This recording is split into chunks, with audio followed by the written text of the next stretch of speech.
जोहार दोस्तों। आज हम छोटा नागपुर के पठार या झारखंड के पहाड़ियों के बारे में अध्ययन करेंगे। अगर आप नए हैं और आपने मेरे चैनल को सब्सक्राइब नहीं किया है तो इसे ज़रूर से ज़रूर सब्सक्राइब कर दीजिए और एक लाइक तो ज़रूर ठोक दीजिए। तो चलिए शुरू करते हैं। झारखंड में पहाड़ नहीं है, झारखंड में पठार है या पहाड़ी है। झारखंड का पठार भारत के पठार के उत्तरी पूर्वी भाग का एक हिस्सा है। इसका विस्तार उड़ीसा, पश्चिम बंगाल, बिहार, छत्तीसगढ़, मध्य प्रदेश की सीमाओं तक फैला हुआ है। छोटा नागपुर पठार की औसत ऊंचाई 760 मीटर है। 760 मीटर है, 760 मीटर है। और इसकी सबसे ऊंची चोटी है पारसनाथ की पहाड़ी, जिसे समेत शिखर के नाम से भी जाना जाता है। पारसनाथ की पहाड़ी में समेत शिखर है। यह परीक्षा में आ चुका है और यह सबसे ऊंची चोटी है पारसनाथ की पहाड़ी, जिसमें समेत शिखर है। तो अध्ययन की सुविधा के लिए हम झारखंड के पठार को 7 भागों में बांट सकते हैं अपने अध्ययन की सुविधा के लिए। पहला भाग हम लोग लेते हैं पाठ क्षेत्र। इसमें हम देख रहे हैं पाठ क्षेत्र यहाँ पर है। और दूसरा हम ले सकते हैं झारखंड का पठार। और तीसरा हजारीबाग का पठार। हजारीबाग के पठार को 2 भागों में बांटा गया है। हजारीबाग का ऊपरी पठार और हजारीबाग का निचला पठार। हम 5वें विभाजन में ले सकते हैं राजमहल की पहाड़ियाँ। और 7वां में हम ले सकते हैं सिमडेगा के पठार, जिसे बीरू का पठार भी कहा जाता है। सिमडेगा का पुराना नाम बीरू है। और 7वें भाग में हम ले सकते हैं कोल्हान का पठार या कोल्हान की पहाड़ी।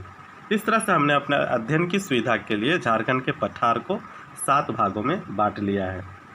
तो चलिए शुरू करते हैं। पहला पाठ क्षेत्र। हम इस समझ लेते हैं कि पाठ क्षेत्र क्या है। पहाड़ के ऊपर की समतल भूमि को पाठ क्षेत्र कहा जाता है, पाठ भूमि कहा जाता है। पहाड़ के ऊपर की समतल भूमि को पाठ कहा जाता है। चलिए हम देखते हैं पाठ का निर्माण किन किन क्षेत्रों को मिलाकर किया गया है। छेछाड़ी, पलामू का पुराना नाम छेछाड़ी है। पलामू, लातेहार और गढ़वा के कुछ भागों को मिलाकर छेछाड़ी प्रांत का निर्माण किया गया था अंग्रेजों के समय में। और गुमला जिला के कुछ भाग को बरवे कहते हैं। गुमला जिला के कुछ क्षेत्र को मिलाकर बरवे कहते हैं। तो साधारण शब्दों में हम समझें, लातेहार, गढ़वा, महुआ डाँड़, नेतरहाट के कुछ इलाकों को पाट कहा जाता है। कुछ इलाकों को मिलाकर पाट का निर्माण किया गया है और इसे ही पाट कहते हैं। उम्मीद है पाट क्या है समझ में आ गया होगा। मैंने बताया है पाट का अर्थ होता है पहाड़ के ऊपर, पठार के ऊपर के समतल जमीन को पाट कहते हैं। और यह पारसनाथ के पहाड़ी जो है, ये झारखंड की सबसे ऊंची पहाड़ी है। उसके बाद पाट का स्थान आता है सेकंड नंबर पर। इसका विस्तार रांची के उत्तर पश्चिम हिस्से से लेकर पलामू जिले के दक्षिणी हिस्से तक फैला हुआ है। पाट क्षेत्र की आकृति त्रिभुजाकार है। हम यहाँ देख सकते हैं इसकी आकृति त्रिभुज के समान है, त्रिभुजाकार है। इसका शीर्ष दक्षिण में तथा आधार उत्तर में है। इस क्षेत्र का ऊपरी भाग टाँड़ तथा निचला भाग दोन कहलाता है। तो पाट को 2 भागों में बांटा गया है, टाँड़ राज और दोन वाले क्षेत्र।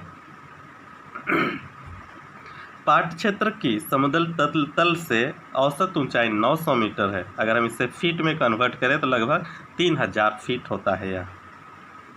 तो इस समुद्र तल से इसकी ऊंचाई 900 मीटर है, अर्थात 3000 फीट है। झारखंड के 3 सबसे ऊंचे पाट देखते हैं हम कौन कौन है। झारखंड के सबसे 3 ऊंचे पाट। पहला है नेतरहाट का पाट, जिसकी ऊंचाई है 1180 मीटर। अगर हम इसे फीट में कन्वर्ट करें तो 3871 फीट होता है। तो नेतरहाट झारखंड का सबसे ऊंचा पाट है। दूसरे नंबर पर है गणेशपुर पाट और इसकी लंबाई है 1171 मीटर। तथा तीसरा है जनीरा पाट, इसकी लंबाई है 1142 मीटर है। पाट क्षेत्र की प्रमुख पहाड़ियाँ सानू और सराव की पहाड़ी है। तो पाट क्षेत्र की प्रमुख पहाड़ी सानू और सराव पहाड़ी है। ये 2 पहाड़ियाँ हैं। पाट क्षेत्र उत्तरी कोयल, शंख आदि नदियों का उद्गम स्थल भी है। तो पाट क्षेत्र से उत्तरी कोयल और शंख नदी निकलती है। उत्तरी कोयल और शंख नदी का उद्गम स्थल पाट क्षेत्र ही है। और तस्तरी नुमा बरवे का मैदान झारखंड के पाट क्षेत्र का हिस्सा है। बरवे गुमला के एरिया को बरवे कहा जाता है क्योंकि वहाँ बरवे के राजा का शासन था और ब्रिटिश काल में गुमला के स्थान पर बरवे नाम का प्रयोग किया जाता था, ब्रिटिश काल से पहले से ही। अब हम लोग देखते हैं रांची का पठार। रांची का पठार झारखंड का सबसे बड़ा पठारी भाग है। यह समुद्र तल से लगभग 600 मीटर और इसे फीट में कन्वर्ट करें तो 1970 फीट ऊंचा है। रांची का पठार की आकृति चौकोर है। हमने देखा पाट की आकृति त्रिभुजाकार है और रांची के पठार की आकृति चौकोर है। हम इसे देख सकते हैं मानचित्र में। इस पठारी क्षेत्र से निकलने वाली नदियां पठार के किनारों पर ढाल के कारण जलप्रपातों का निर्माण करती है और हम रांची में कई जलप्रपातों को देख सकते हैं। इनमें सबसे प्रमुख जलप्रपात हैं बूढ़ा घाघ, लोध घाघ, हुंडरू, दशम, जोन्हा, गौतम धारा आदि प्रमुख जलप्रपात हैं। जोन्हा और गौतम धारा एक ही जलप्रपात का नाम है। तो अगला हम देखते हैं हजारीबाग का ऊपरी पठार। यहाँ पर हम इसे देख सकते हैं मानचित्र में, हजारीबाग का ऊपरी पठार। इसका विस्तार रांची पठार के समानांतर हजारीबाग जिले में है।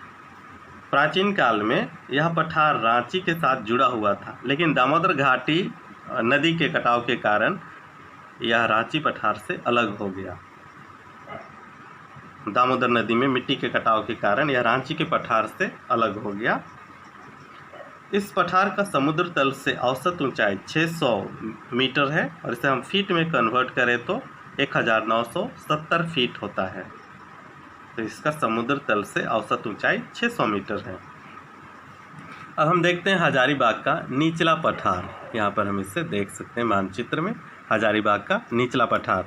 यह हजारीबाग जिले के उत्तर भाग में विस्तृत झारखंड का निम्नतम ऊंचाई वाला पठारी क्षेत्र है। यह बृहद झारखंड का सबसे कम ऊंचाई वाला पठारी है। छोटा नागपुर के बाहरी हिस्से में अवस्थित होने के कारण इसे बाह्य पठार भी कहा जाता है। ये बिल्कुल छोटा नागपुर के बाहरी हिस्से में अवस्थित है, इसलिए इसे बाह्य पठार कहा जाता है। यह क्षेत्र समुद्र तल से 400 मीटर ऊंचा है और इसे फीट में कन्वर्ट करें तो 1476 फीट ऊंचा है। इस क्षेत्र में गिरिडीह के पठार को बराकर नदी की घाटी के निकट पारसनाथ की पहाड़ी स्थित है। इस क्षेत्र में गिरिडीह के पठार पर बराकर नदी की घाटी के निकट पारसनाथ की पहाड़ी स्थित है, जिसकी ऊंचाई 1365 मीटर है। ये बहुत इंपॉर्टेंट है। पारसनाथ की पहाड़ी की ऊंचाई 1365 मीटर है और यह झारखंड या छोटा नागपुर का सबसे ऊंचा पहाड़ी है। और फीट में कन्वर्ट करें तो यह होगा 4478 फीट ऊंची है। यह अत्यंत कठोर पायरोक्सी ग्रेनाइट से निर्मित है। यह पहाड़ी कठोर प्रकार के चट्टान जिसे पायरोक्सी ग्रेनाइट कहते हैं, इससे बना हुआ है। चलिए हम लोग देखते हैं अगला, चौथे नंबर पर राजमहल की पहाड़ियाँ। यह आसमान नदी घाटियों एवं मैदानी क्षेत्रों से मिलकर निर्मित हुआ है। राजमहल की पहाड़ी का निर्माण नदी घाटी एवं मैदानी भागों को मिलाकर बनता है। यह पहाड़ी क्षेत्र समुद्र तल से औसतन 150 से 300 मीटर ऊंचा है। ये बहुत इंपॉर्टेंट है। यह पठारी क्षेत्र समुद्र तल से औसतन या लगभग 150 से 300 मीटर ऊंचा है। इस क्षेत्र में स्थित राजमहल की पहाड़ी बिहार के कैमूर पहाड़ी क्षेत्र तक विस्तृत है। तो इसका विस्तार राजमहल की पहाड़ी से लेकर बिहार के कैमूर पहाड़ तक फैला हुआ है। राजमहल पहाड़ी का विस्तार दुमका, देवघर, गोड्डा, पाकुड़ एवं साहेबगंज जिले तक है। ये बहुत बड़ा पहाड़ी है। राजमहल पहाड़ी क्षेत्र 2000 वर्ग किलोमीटर क्षेत्र तक विस्तृत है। इस क्षेत्र में नुकीली पहाड़ियों का स्थानीय नाम टोंगरी, नुकीले पठारों को टोंगरी कहा जाता है तथा गुम्बदनुमा पहाड़ियों को डोंगरी कहा जाता है। जिन पहाड़ों में चट्टानें नुकीली होती हैं उसे टोंगरी कहते हैं और गुम्बदनुमा पहाड़ियों को डोंगरी कहते हैं। चाईबासा का मैदान इस क्षेत्र का सर्व प्रमुख मैदानी क्षेत्र है जो पश्चिमी सिंहभूम के पूर्वी मध्य वर्गीय भाग में स्थित है। चाईबासा का मैदान उत्तर में दलमा की श्रेणी में और पूर्व में ढालभूम की श्रेणी और दक्षिण में कोल्हान पहाड़ी और पश्चिम में सारंडा वन, यह बहुत बड़ा वन है, एशिया का भी बड़ा वन माना जाता है इसे, तथा पश्चिमोत्तर में पोरहाट की पहाड़ी से घिरा हुआ है। इसके दक्षिण में अजय नदी घाटी मौजूद है। हमने रिवर ऑफ झारखंड में ऑलरेडी पढ़ लिया है अजय नदी के बारे में। तो ये रहा झारखंड के धरातलीय स्वरूप या झारखंड के पठारी प्रदेशों का विस्तार। तो आज के लिए इतना ही। Thank you.